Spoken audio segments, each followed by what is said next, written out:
मूल राशियाँ कितने प्रकार की होती हैं? तो आप कहेंगे 7 प्रकार की होती हैं। यही 7 राशियाँ मिलकर पूरी फिजिक्स बनाई हैं। मूल राशि से ही व्युत्पन्न राशि बनी है। विद्युत धारा को किस में मापेंगे? तो एम्पीयर में। अनमोल नहीं, मूल।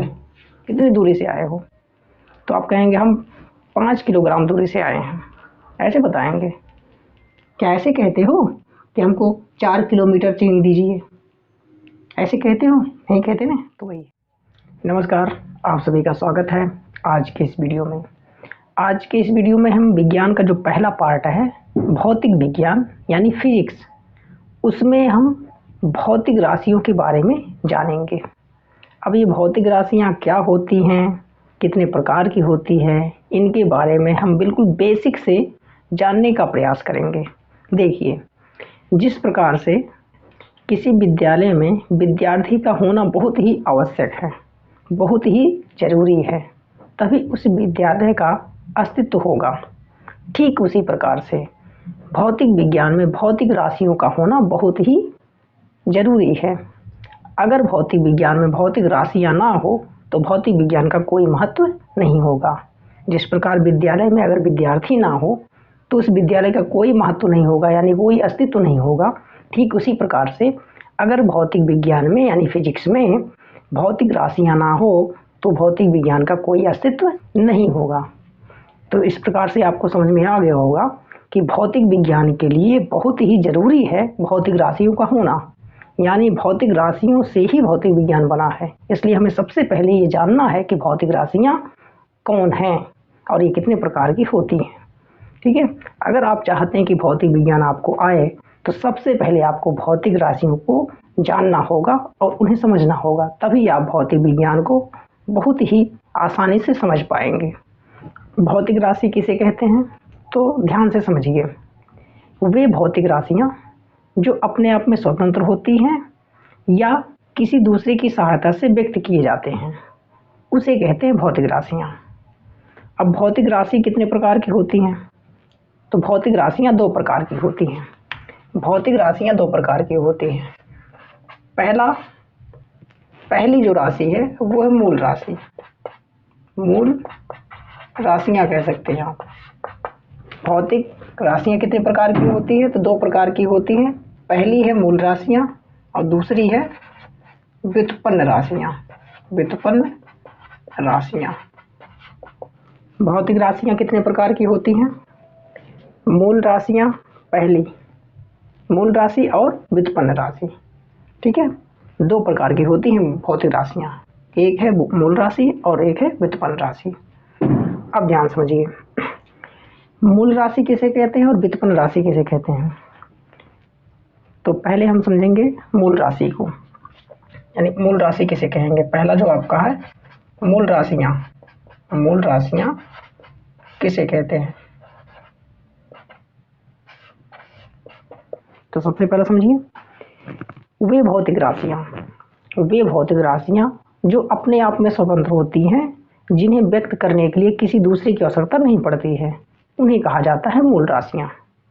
ठीक है, फिर से समझिए, वे भौतिक राशियाँ जो अपने आप में स्वतंत्र होती हैं, जिनको व्यक्त करने के लिए किसी की आवश्यकता नहीं पड़ती है, उन्हें कहते हैं मूल राशियाँ। और ये कितने प्रकार की होती हैं? तो ये होती हैं 7 प्रकार की। मूल राशियाँ 7 प्रकार की होती हैं, तो इसे ध्यान समझ लीजिएगा। मूल राशियाँ कितने प्रकार की होती हैं? तो 7 प्रकार की होती हैं। मूल राशियाँ कितने प्रकार की होती हैं? तो आप कहेंगे 7 प्रकार की होती हैं। 7 प्रकार की मूल राशियाँ 7 प्रकार की होती हैं, जो कि बहुत ही इम्पॉर्टेंट है। पूरी फिजिक्स में केवल यही 7 राशियाँ हैं, यही 7 राशियाँ मिलकर पूरी फिजिक्स बनाई हैं। तो इसलिए याद रखिएगा, क्योंकि अभी जब व्युत्पन्न राशि बताएंगे ना, व्युत्पन्न राशि जो आपकी है वो इन्हीं राशियों से ही मिलकर बना है। इसलिए बहुत इंपॉर्टेंट है मूल राशि को समझना। मूल राशि से ही व्युत्पन्न राशि बनी है, इसलिए मोस्ट इम्पॉर्टेंट हो जाता है कि आपकी जो भौतिक राशि है उनमें से जो मूल राशि है उनको जानना। अगर आप मूल राशि को समझ लेते हैं तो व्युत्पन्न राशि भी आ जाएंगी। सबसे पहली मूल राशि है आपका लंबाई। लंबाई का मतलब आप दूरी भी कह सकते हैं। जहाँ पर आपको ये प्रदर्शित होगा कि हाँ ये दूरी को रिप्रेजेंट कर रहा है, वो आपकी लंबाई होगी। सबसे पहली जो राशि है मूल राशि में वो लंबाई है। दूसरी जो आपकी है वो द्रव्यमान कह सकते हैं। द्रव्यमान, द्रव्यमान का मतलब समझ रहे हैं? द्रव्यमान का मतलब क्या? वजन। वैसे ये भार है नहीं, वजन आप समझ सकते हैं, ठीक है। इसे हम बताएंगे कैसे क्या है। तीसरा आपका है समय। चौथा क्या है? चौथा आपका है विद्युत धारा। विद्युत धारा। इसके बाद कौन सा है आपका? विद्युत धारा के बाद कौन है? विद्युत धारा के बाद आपका आएगा ताप। ताप। उसके बाद ज्योति तीव्रता। ज्योति तीव्रता। और लास्ट आपका है पदार्थ की मात्रा।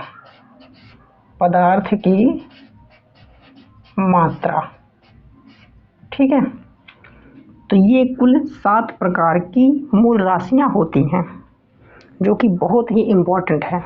इन्हें आपको समझना है और बहुत ही बारीकी से समझना है इन्हें। ये आपको याद होना चाहिए, तभी आप फिजिक्स को समझ पाएंगे, नहीं तो फिर थोड़ी सी समस्या हो सकती है। मूल राशि के बारे में आपको जानकारी हो गई है। मूल राशियाँ कितने प्रकार की होती हैं? 7 प्रकार की। लंबाई, द्रव्यमान, समय, विद्युत धारा, ताप, ज्योति तीव्रता, पदार्थ की मात्रा। ये 7 मूल राशियाँ आपकी फिजिक्स को बनाती हैं। या आप ये कहिए कि यही 7 राशि ही जो आपकी हैं, ये फिजिक्स को बनाई हुई हैं। यानी फिजिक्स का अस्तित्व अगर है, भौतिक विज्ञान का अस्तित्व अगर है, तो इन्हीं 7 की वजह से है, ठीक है। तो यही आपकी जड़ है, ये मेन है आपके, जो फिजिक्स को बनाई हैं, ठीक है। तो ये आपको जानकारी होगी कि मूल राशियाँ कौन होती हैं। अब हम जानेंगे मात्रक। मात्रक यानी मूल मात्रक। हम मूल मात्रक को जानेंगे। मात्रक क्या होते हैं? मेजरमेंट करने वाले जो मात्रक होते हैं ना, अगर हमको कोई चीज़ मापना है तो आप किस में मापेंगे? तो जिस इकाई में मापा जाएगा ना, वही होता है मात्रक। जैसे अभी हम बताते हैं।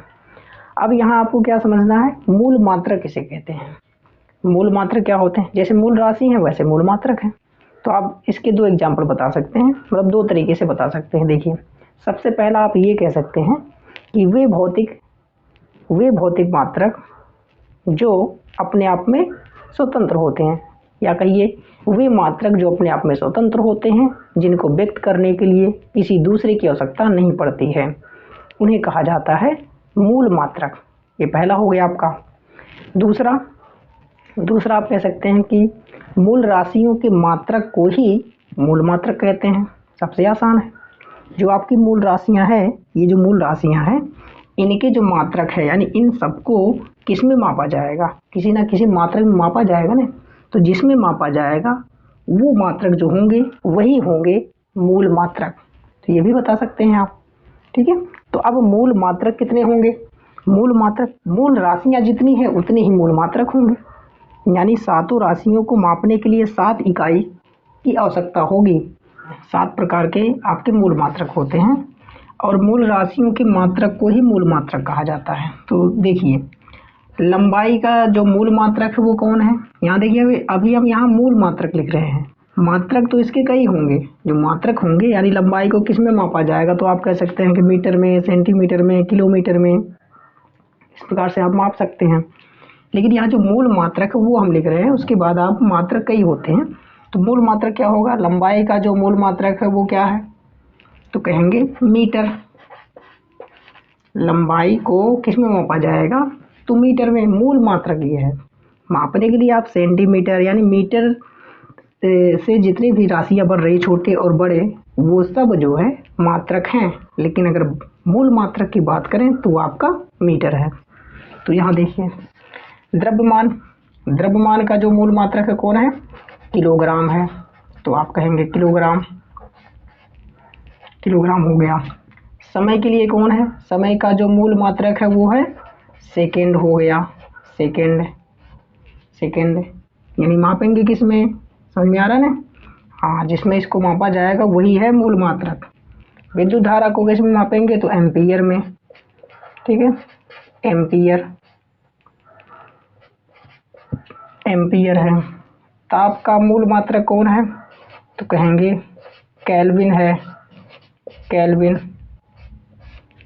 ज्योति तीव्रता का मूल मात्रक कैंडिला है, कैंडिला में इसको मापा जाता है। पदार्थ की मात्रा का मूल मात्रक कौन है? तो कहेंगे मोल, अनमोल नहीं, मोल, जो कि इसका मात्रक है। तो ये सब मूल मात्रक हैं, ये मूल राशियां हैं, ये मूल मात्रक है। ये आपकी राशि है, ये राशि है, और ये मात्रक हैं। ठीक है, तो 7 मूल राशियां, 7 मात्रक, ये आपको पता होना चाहिए, बहुत ही इम्पोर्टेंट है। यानी इन सबको मापा किस में जाएगा, किस में मापा जाएगा? तो इनमें मापा जाएगा, मेजर किया जाएगा। किस में? ऐसे नहीं चाहे जिसको माप लें कि आप मान लीजिए दुकान पे गए, किसी दुकान पे आप गए तो वहाँ आप ये कहेंगे हमको जो है 1 किलोमीटर चीनी दीजिए, ऐसे बोलोगे? दुकान पे मान लीजिए आप किसी दुकान पे गए और वहाँ आप जाके कह दो कि हमको 1 किलोमीटर चीनी दीजिए, तो क्या होगा? दुकानदार क्या कहेगा? तो ये ना, या आप जाइए और कहिए कि जो हमको, या जा रहे हैं कहीं पर गए, कुछ दूरी आप गए, कोई पूछा आप कितनी दूरी पर, मतलब कहाँ से आए हो, कितनी दूरी से आए हो, तो आप कहेंगे हम 5 किलोग्राम से आए हैं, 5 किलोग्राम दूरी से आए हैं, ऐसे बताएंगे। तो यही है, ये मात्रक है। यानी किसको किस में मापा जाएगा? दूरी को आप किस में मापेंगे? मीटर में मापेंगे ना। ये जो लंबाई है, दूरी जो होगा, जो लंबाई होगा, उसे आप किस में मापेंगे? तो कहेंगे मीटर में। मीटर, किलोमीटर, जो भी बनेगा इनसे, वो सब आपके मात्रक हैं। द्रव्यमान के लिए क्या है? किलोग्राम। द्रव्यमान को किस में मापेंगे? किलोग्राम में। दुकान पे आप जाते हैं तो वहाँ आप कहते हैं ना कि हमको 5 किलोग्राम आलू, 5 किलो आलू दीजिए, 4 किलो चीनी दीजिए, ऐसे कहते हैं ना? क्या ऐसे कहते हो कि हमको 4 किलोमीटर चीनी दीजिए, ऐसे कहते हो? नहीं कहते ना। तो वही है। समय को किस में मापा जाएगा? तो सेकंड में। यानी समय को सेकंड में मापते हैं। सेकंड से जो बनते हैं वो सब मापा जाता है। सेकंड से बनने वाले वो सब मात्रक हैं। सेकंड से ही मिनट बना है, मिनट से आपका जो है एक घंटा बना है, घंटे से फिर आपका दिन बना है, दिन से सप्ताह बना है, सप्ताह से महीना, महीने से वर्ष, वर्ष से शताब्दी, ये सब बना ना। तो ये सब जो आपके हैं मात्रक हैं। अब समय को मापेंगे किस में? सेकंड में, तो इसका मूल मात्रक है। विद्युत धारा को किस में मापा जाएगा? तो एम्पियर में मापेंगे। विद्युत धारा को जब मापा जाएगा तो कहेंगे हाँ कितनी एम्पियर धारा है, कहेंगे इतनी एम्पियर धारा है, ऐसे नहीं वोल्ट में माप देंगे, वोल्ट दूसरा मात्रक है। ताप को किस में मापेंगे? ताप को केल्विन में मापेंगे। वैसे ताप के और भी मात्रक हैं, जैसे फ़ारेनहाइट है और सेल्सियस है, तो वो भी मात्रक है, लेकिन जो मूल मात्रक है वो केल्विन ही है। ज्योति तीव्रता का मात्रक कैंडिला है, कैंडिला में से मापा जाता है। ज्योति तीव्रता का मतलब क्या होता है कि जो लाइट है, इंटेंसिटी, जो तीव्रता होती है ना, ज्योति यानी कुछ जल रहा है तो उसकी ज्योति जो उत्पन्न हो रही है ना, तो उसकी जो तीव्रता है उसको मापना, यानी कितनी इंटेंसिटी है, उसे किस में मापेंगे? तो वो होता है कैंडिला। ठीक है, और पदार्थ की मात्रा को मापा जाता है मोल में। ये आपका केमिस्ट्री वाला भाग है। केमिस्ट्री में ज़्यादा होता है कि कितने मोल हैं वो, तो ये मापा जाता है। पदार्थ की मात्रा को मोल मात्रक में मापा जाता है। ठीक है, तो ये जानकारी आपको हो गई।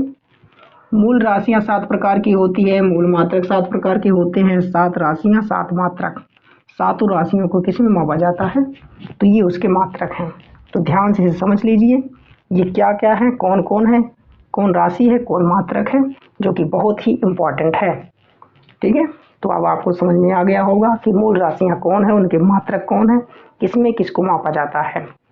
ठीक है, समझ में आ गया है। अगर कोई दिक्कत होती है आपको तो आप कमेंट में लिखिए, हम उसे पूरा प्रयास करेंगे। मैं उसे पूरा प्रयास करूंगा कि बढ़िया से आपको समझाने का प्रयास करें। ठीक है, अब जो अगली वीडियो आएगी, इसके बाद वाली जो वीडियो आएगी, उसमें हम व्युत्पन्न राशियों के बारे में बताएंगे। व्युत्पन्न राशि कौन है, कितने प्रकार की होती हैं और कैसे इसे व्यक्त किया जाएगा, उनके बारे में हम पूरा बेसिक से, शुरू से बहुत ही बढ़िया तरीके से बताने का प्रयास करेंगे। तो अगर आप चाहते हैं कि वो वीडियो आप देखें तो चैनल को सब्सक्राइब करिए, लाइक करिए। अगर आपको वीडियो अच्छा लग रहा हो तो लाइक कर दीजिए, और कोई भी जो सुझाव है वो कमेंट में लिख के दीजिए कि हाँ ऐसी प्रॉब्लम, कोई भी समस्या हो, कोई भी दिक्कत हो तो आप लिख के बताइए, हम उस पर पूरा सुधार करेंगे, सुधार करने का प्रयास करेंगे। ठीक है, मिलते हैं अगले वीडियो में। अपना ख्याल रखिए और मेहनत से पढ़िए। जय हिंद, वंदे मातरम।